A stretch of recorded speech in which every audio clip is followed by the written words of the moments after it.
Bonjour Finlay. Trouvez-vous que la cathédrale Saint James a pour lui a l'air austère et atypique? Ne vous inquiétez pas, vous n'êtes pas le seul. Déjà, en 1854, quelques années après sa consécration, le révérend Fleming lui reprochait son manque d'esthétisme et considérait qu'elle était inappropriée à remplir le rôle de maire des églises anglicanes à Maurice. Fort heureusement que le révérend Fleming et ceux qui pensent comme lui n'ont pas le monopole du goût. Et tout révérend qu'il fût, M. Fleming avait omis de contempler cet édifice à travers le prisme de son inspirante histoire. C'est pour cela qu'il me plaît en ce dimanche d'exprimer un avis contraire sur ce sanctuaire emblématique du vieux Port-Louis dont les racines sont plongées dans la première moitié du XVIIIe siècle. Là où, selon l'écrivain Charles Gibelot-Ducret, le gouverneur Maïd Labourdonnais avait érigé une poudrière qui allait par la suite servir de prison, et oui, prison, sous l'ère coloniale, marquée par la gouvernance du général de Caen, avant que le gouverneur Farquhar ne décide d'en faire un lieu de prière, un havre de paix, destiné aux militaires et fonctionnaires anglais après la conquête anglaise en 1810. Toutefois, après moult péripéties, ce n'est qu'au jour de Noël en 1831 que l'ancien magasin de munitions de guerre, restauré et aménagé en sanctuaire, avec sa flèche octogonale, son mobilier, ses sacristies et son portique, fut ouvert au culte par l'aumônier Alexander Denny. Il devenait ainsi la première église anglicane du pays.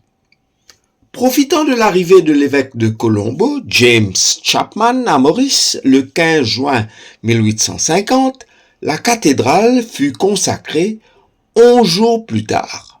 Et pour la petite histoire, mais une histoire romantique tout de même, le jour suivant, Monseigneur Chapman célébra le mariage du capitaine du bateau qu'il avait emmené ici, de Ceylan, manifestement l'actuel Sri Lanka.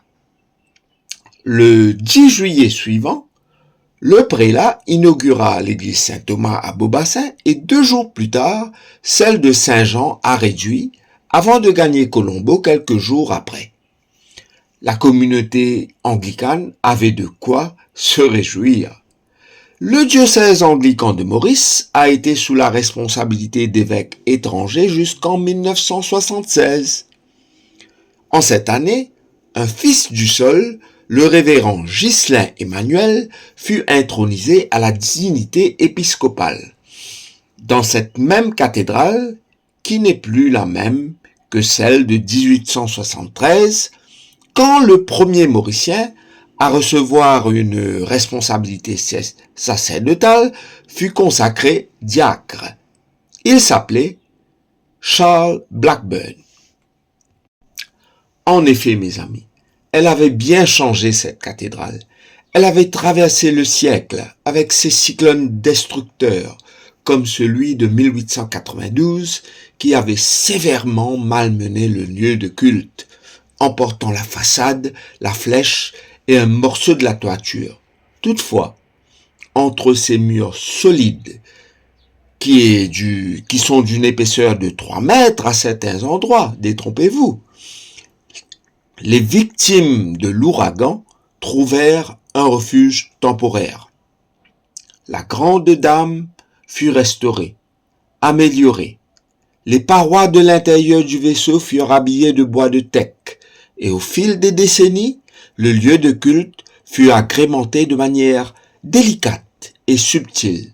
Je prends là pour exemple cette pierre issue de la cathédrale de Canterbury, église même de la communion anglicane, qui est intégrée dans le porche en 1936. La récente restauration qui s'est étalé de 2018 à 2021, a donné un coup d'éclat à la cathédrale Saint James. La cour, qui est à la fois entretenue et créée avec goût, est une chose, mais c'est surtout l'intérieur qui est resplendissant.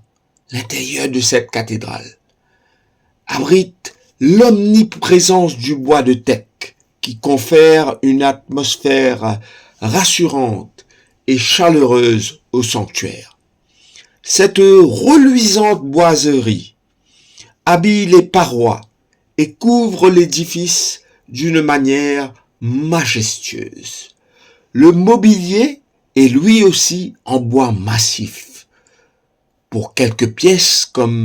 Sauf pour quelques pièces comme cet ambon en cuivre surmonté d'un aigle qui reçoit l'évangile.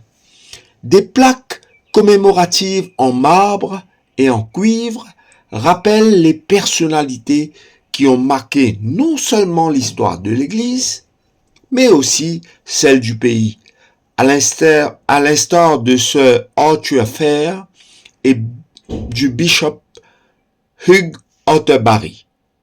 Le premier nommé avait été gouverneur de l'île Maurice entre 1874 et 1878.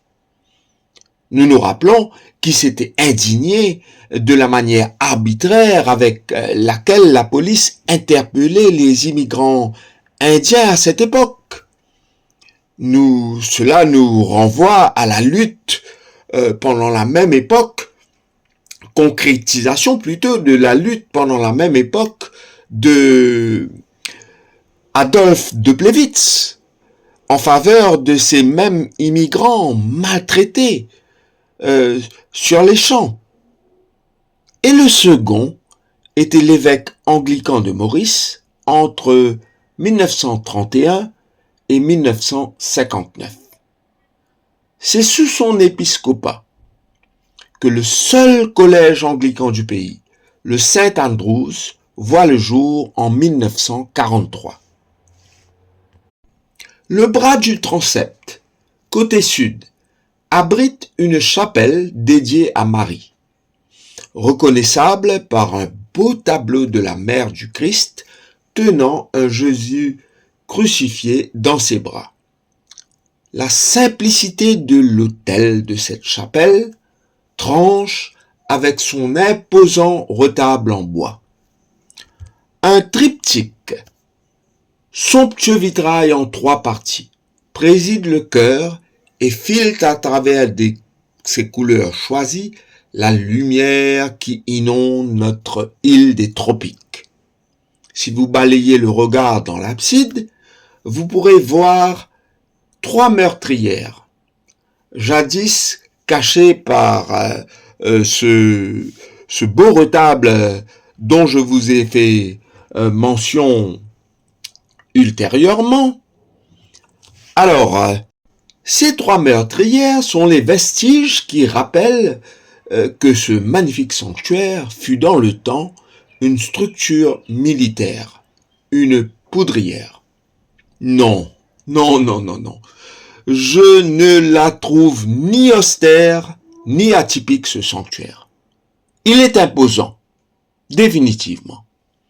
Il défie les dérives humaines et exprime dans son architecture, son art sacré, sa quête même de la beauté, à travers un espace jadis opposé à tout cela, un espace jadis dédié à la laideur de la guerre, vous le conviendrez. Il est l'emblème même de la discrète mais concrète présence anglicane dans notre beau pays. Aussi, je souhaite longue vie à cette cathédrale qui a fêté ses 175 ans, les 175 ans, de sa consécration ce samedi. Et aussi, ne l'oublions pas, un très bon anniversaire au paradis, un très bon anniversaire de mariage à ce capitaine de bateau qui a relié Colombo à Maurice, concrétisant dans la foulée la concrétisation de la cathédrale et son union avec sa Dulcinée en emmenant chez nous l'évêque consécrateur. Merci Finlay et bon dimanche à tous les auditeurs.